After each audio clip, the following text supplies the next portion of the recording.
The media fixates on the kinetic. The massive attack on largest cities is a calculated distraction designed for public consumption. This is not the primary strategic vector. The real war is being waged in domains of absolute silence and absolute darkness. The primary threat is not a missile salvo. It is the severing of the West's central nervous system. CSIS has repeatedly published threat assessments on the acute vulnerability of subsea data cables. These are the conduits of global finance, logistics, and governance. Cutting them is not an act of war, it is an act of systemic insolvency.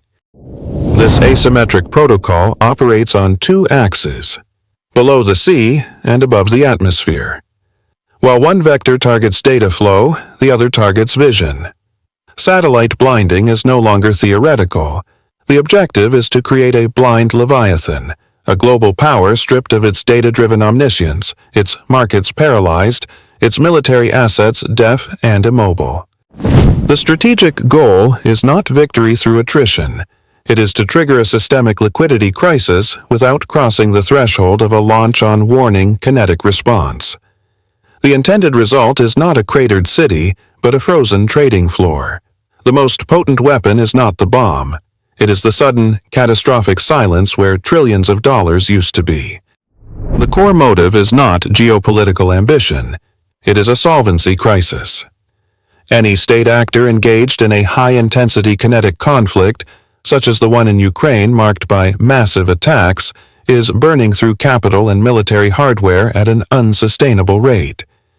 This is not a war, it is a rapid, systemic liquidation of national assets. When the cost-to-objective ratio becomes inverted, the state is functionally insolvent. Its primary strategy is bankrupt. This external economic drain creates a parallel domestic liability. Authoritative analysis from strategic institutes like CSIS indicates that prolonged unpopular wars degrade the internal stability of the ruling body.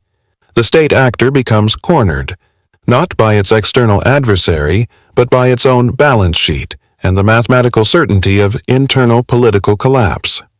The war becomes a liability that threatens the regime itself. Weakness forces the pivot. A solvency crisis in conventional warfare mandates a shift to a different ledger. Asymmetric escalation. The strategic goal is no longer to win the kinetic fight, which is now economically impossible. The new objective is to make the cost of winning politically and economically insolvent for the stronger adversary. This protocol is now active.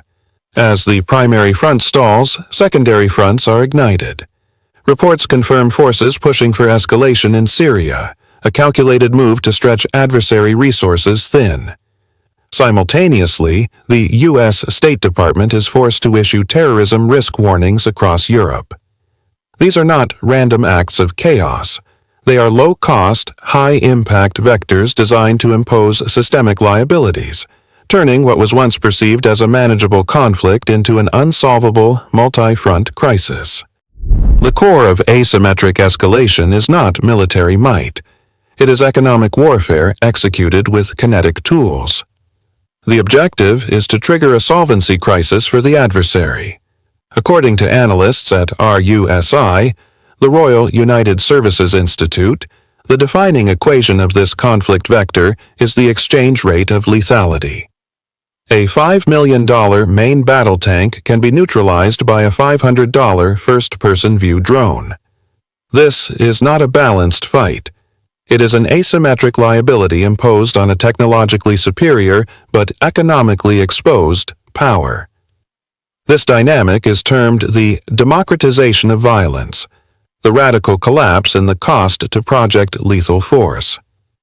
It allows a cornered state actor to arm secondary fronts and non-state proxies on a budget, turning every expensive Western asset into a high-risk liability. The goal is to make the cost of defense mathematically unsustainable, forcing the opponent to either bankrupt themselves in a multi-front containment strategy or abandon the primary conflict altogether. The regional instability you are being shown is not the source of the problem. It is the laboratory. These gray zones are offshore platforms for stress testing Western response protocols and calibrating asymmetric attacks before they are deployed against core economic and political targets. The blueprint is operational.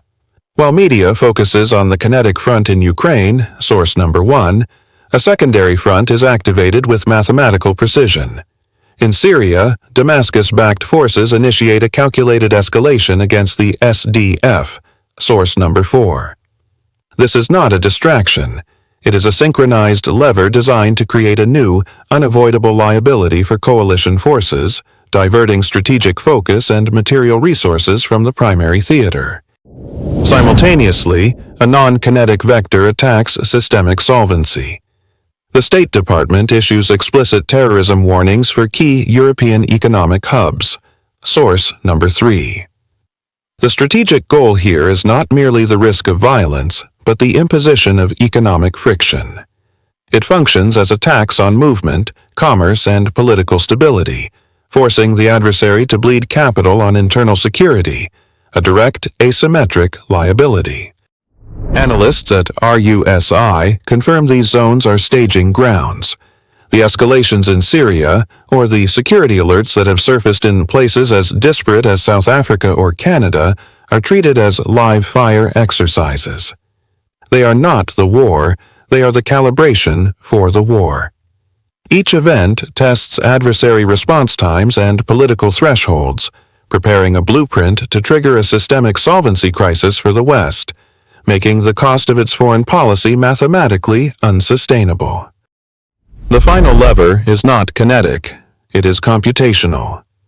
Analysts at RUSI define the launch on warning doctrine as a protocol designed to preempt decapitation. It is a mathematical response to a perceived existential threat, removing human hesitation from the equation. The core liability is the system's reliance on data integrity.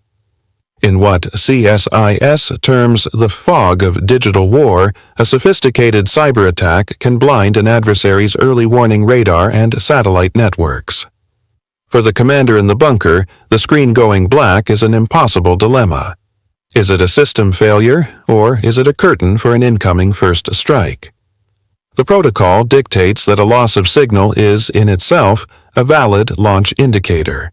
The doctrine forces the commander to assume the worst-case scenario, because the cost of guessing wrong is total national annihilation.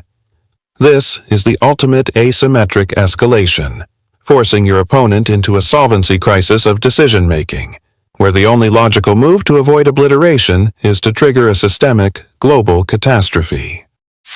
The failure of peace talks and the intensification of kinetic attacks on Ukrainian cities are not indicators of a strategic stalemate. They are triggers for a phase transition. As documented by CSIS, when a state actor's conventional military options are exhausted, the conflict protocol shifts from territorial gain to systemic liability. The concurrent escalation by Damascus-aligned forces in Syria is not a distraction. It is the activation of a secondary front, a standard procedure in the asymmetric escalation blueprint designed to dilute adversary resources and political capital. The State Department's terrorism warnings for European hubs like Italy are a critical data point. They serve a dual purpose.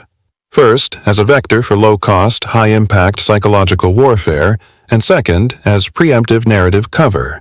An adversary requires plausible deniability for its next move. These alerts, alongside manufactured distractions like the Greenland crisis noted by observers, create a fog of chaos.